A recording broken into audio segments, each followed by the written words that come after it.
Okay, so another 300 plus flight review. This model, the AS3Xtra from E-Flite, came out at the beginning of December and already racked up at least 300 flights on it, flying it nearly every morning in the disused space in the office and having a lot of fun with it. Been waiting for this for a while, like a lot of other people, because the weather here in the UK is atrocious. It has been for most of November, December, and is likely to be for the whole of January and all the way through to May, when we can start getting our big models out and flying at shows again, and at the local club. But for the time being, this model like this is a revelation. You know, it's really going to fill in that gap so we can have fun even on rainy, dreary days like it is today. So, covering the basics, it's a very thin 3mm Depron frame covered in film. Has these side force generators. Very nice servo actuators. The AS3X system is on the same board as the receiver and the servos for the elevator and the rudder. Motor is brushed, which is a little unusual. Don't know why they've done that. I guess maybe it's because of cost. And it's geared.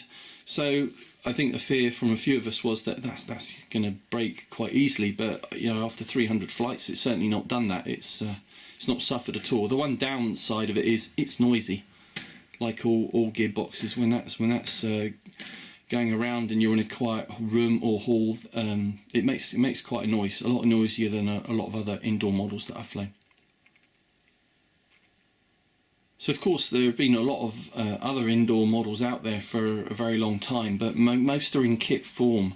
You get the airframe and you have to glue it together, put in your servos and receiver and the motor and lay out the speed controller and all your servo extensions, and focusing a lot on weight and the amount of glue you use and the amount of servo extension you use to keep the weight down so it performs as well as possible. Whereas this amazing little plane is you get it out of the box like this. You don't have to do anything except bind it to your transmitter and go fly it.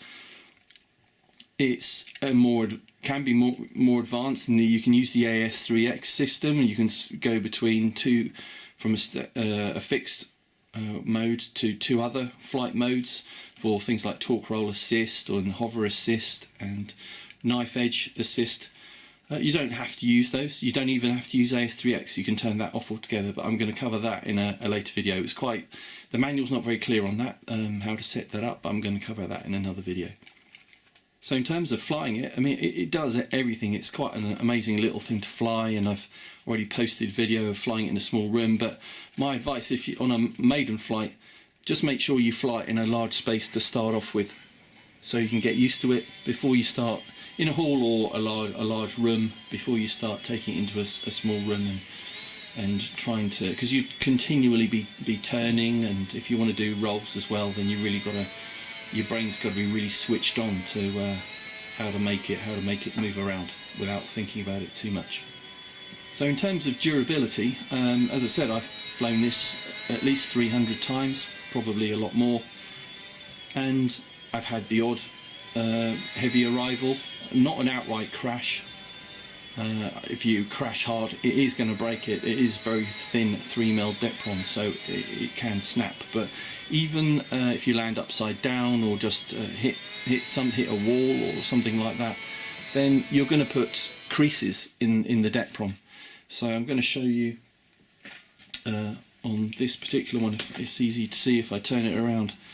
You can see how the wings have started getting a bit warped, particularly this aileron. That's because there are you add these creases in quite easily. You can see a crease here and here, and I think that's easily fixed. I'm going to fix that with some carbon strip, 3mm by wide by 1/2 mm thick, and put that along there, glue it with attach it with some U-port and maybe some tape over parts of it, and that will straighten that out, no problem. So it's going to have to go on the trailing edge of the aileron and probably on the leading edge of the wing to really straighten it out properly, and then it'll be good as new.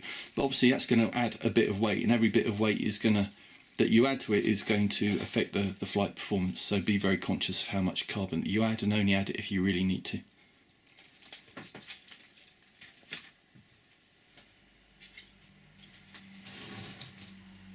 So next thing to mention is the film covering on this AS3Xtra. Even when you take it out of the box, you might notice that it looks a little bit crinkled, not creased, but maybe a little bit looser than you'd want. And I've tried a few things. I've tried using a hairdryer and on a low heat, even slightly high heat, and it doesn't really have any effect. It tightens it up for a few seconds, then you turn the heat off, take the hairdryer off, and it just goes back to what it was. So you just have to accept that. It doesn't. I don't think it affects the flight performance in any way, and you have to have the covering on there for the airframe to work. So I just wouldn't worry about it. Flight packs. I'm always conscious of what I spend, and the E-Flite packs I thought were a little bit expensive. I think they're about, you see them between £4 and £7, and I think they're one cell 130s.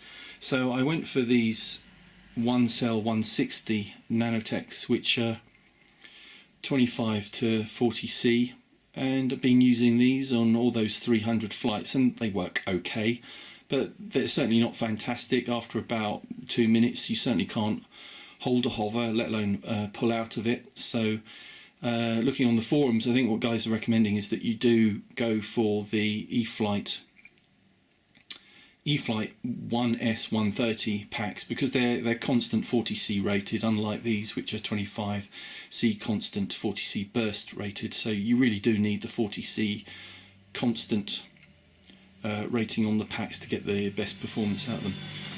Now if you buy other packs, if you don't buy the E-Flite packs, then you're going to probably need to put a bit of Velcro on the back. I don't know if you get that with the E-Flite packs, but you certainly don't with most other packs, so you're going to have to buy a little bit of Velcro.